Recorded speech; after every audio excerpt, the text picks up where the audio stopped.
Üdvözlök mindenkit! A mai videómban bemutatom, hogy hogyan tudjuk az SVVPS szerverünkre feltölteni a robot, illetve a Metadata telepítő fájljait. Ehhez kétféle módszer is a rendelkezésünkre áll, kezdjük az egyikkel. Ehhez szükségünk lesz arra a levélre, melyet az svvps.com ügyfélszolgálatától kaptunk, és amelyben benne vannak a szerverünk elérhetőségének az adatai. Ebbe görgessünk le addig, ameddig meg nem találjuk azt a részt, ami a képernyőn is látszik, ahol a VPS Power Panel felirat van, és alatta egy link, a felhasználó név, ugye az adminisztrátor, és a jelszavunk. Keressük meg ezt a levelet, és kattintsunk a linkre. Tehát miután a levélben található linkre kattintottunk, a böngészőnkben az alábbi kép fogad. Ez a szerver admin felületének a belépő pontja, beírjuk a felhasználó nevet, illetve a jelszót, amit kaptunk, és kattintsunk a login nyomógombra. Miután beléptünk erre a felületre, itt nekünk egyetlen egy menüpontra van most szükségünk, ez a File Manager, baloldali menüsorban van, kattintsunk rá, és látjuk a szerverünknek a címekhajtóját. Nem is nagyon bonyolódunk bele, egyből a címekhajtóra feltöltjük a szükséges telepítő fájlokat, később majd a szerveren ott könnyen megtaláljuk. Miután megnyitottuk a címekhajtót, az Upload Files nevű gombra kattintsunk.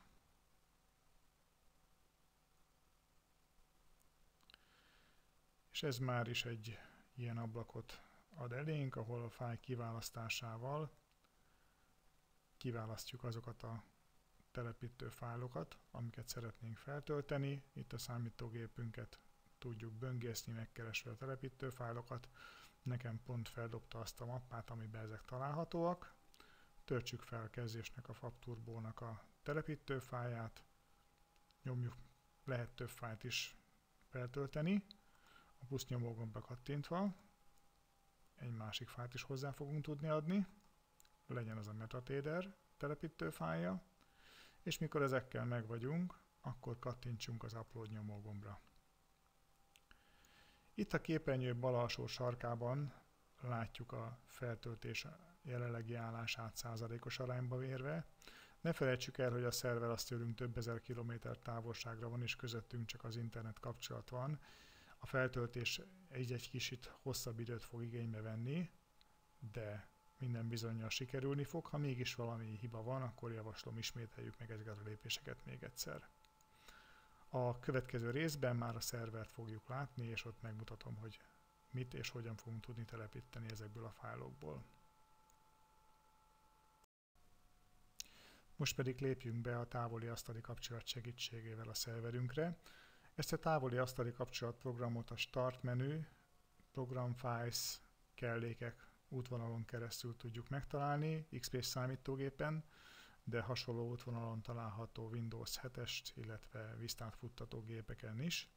Másoljuk be a levélből a számítógéphez az IP címet, amit kaptunk a szerverünkhöz, és kattintsunk a csatlakozás nyomógombra. Utána még egyszer a csatlakozás nyomógombra, és a program már is fellép a szerverre, ahol meg kell adnunk, hogyha először lépünk be a felhasználó nevünket. Nekem ugye már itt megvan adva, miután már voltam fent, de egyébként egy üres mező fogadna bennünket, tehát beírjuk azt, hogy adminisztrátor, illetve beírjuk a jelszavunkat.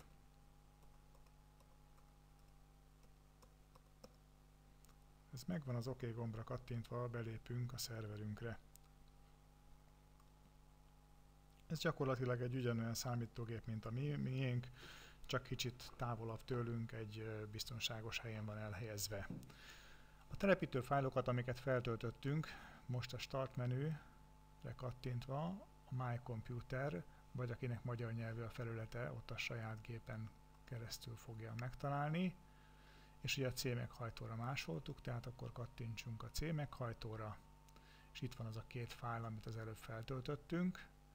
Én javaslom, hogy a futtatáshoz ezt a két fájlt húzzuk át a szerverünk asztalára, egyrészt, hogy könnyebben megtaláljuk, másrészt meg a gyökérből nehezebben futtatunk rendszergazdai jogosultságok nélkül. Jó, erre az ablakra már nincs is szükségünk, tehát akkor javaslom, hogy zárjuk be. és kezdjük el a MetaTrader telepítését. Ugye először azt kell telepíteni, mert a FabTurbót azt már csak egy meglevő MetaTraderre tudjuk feltenni. Kiválasztjuk a telepítés nyelvét, a magyart, tovább gombra kattintunk, elfogadjuk a licenszfeltételeket. Ha több MetaTradert is fogunk feltelepíteni, akkor javaslom, hogy nevezzük át a telepítő mappát, azért, hogy későbbiekben a újabb MetaTraderek ne ugyanabban a mappában települjenek, és így meg tudjuk különböztetni őket egymástól. Kattintsunk a tovább gombra. Itt a programcsoportnál szintén itt is javasolt, hogy írjuk át a programcsoportnak a nevét is.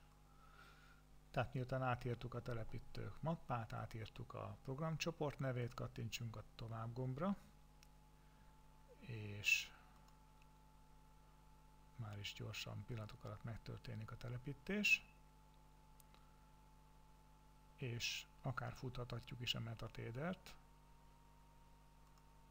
csak hogy megnézzük, hogy hogyan dolgoztunk. Mivel ez egy olyan MetaTrader, ami eddig még nem volt számlához csatolva, egyből felkínálja a lehetőséget, hogy beüssük a számlaszámot és a jelszót, és azt a szervert beállítsuk, amin keresztül kommunikálunk, de mivel nekünk nincsen még számlánk, ezért a Cancel gombra kattintunk.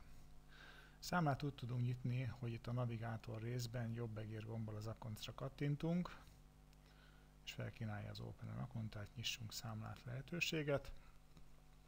Itt kitöltjük a szükséges mezőket az alapadatainkkal, kiválasztjuk, hogy milyen számlát szeretnénk, mi egy USA dollár alapú számlát választunk, az áttételt én általában 1-200-as szoktam választani, a tőkét pedig vagy a lenyíló fülön keresztül, ha találunk megfelelő értéket, akkor azon keresztül választjuk ki, hanem akkor kézzel írunk be, jelen esetben beírtam, hogy 1000 dollár, elfogadjuk, hogy küldenek nekünk néha hírleveleket, megmondom őszintén, nagyon ritkán kapunk, és a Next gombra kattintva már is nyitja a számlát.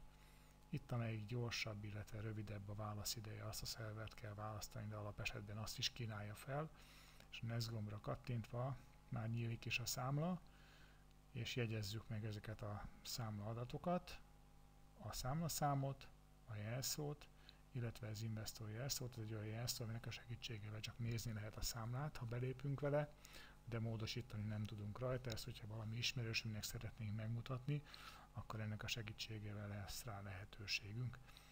A Finish gombra kattintva már is akkor megnyílik a számla, be is léptet bennünket egyből. Itt a terminál rész trade fülére, hogyha kattintunk, meg fog jelenni mindjárt pillanatok alatt a rendelkezésünkre álló 1000 dollár, és meg is jelent. Jó. Ennyi tehát akkor a MetaTrader telepítéséről. Még elő kell készítenünk arra vonatkozóan, hogy robotokkal tudjon kereskedni, ezt a következőkben tudjuk megtenni. Az eszközök vagy tools menü, opciók vagy beállítások menüpontjában az Expert Advisor fülön be kell kapcsolnunk, hogy kereskedhessenek az Expert Advisorok, vagyis a robotok.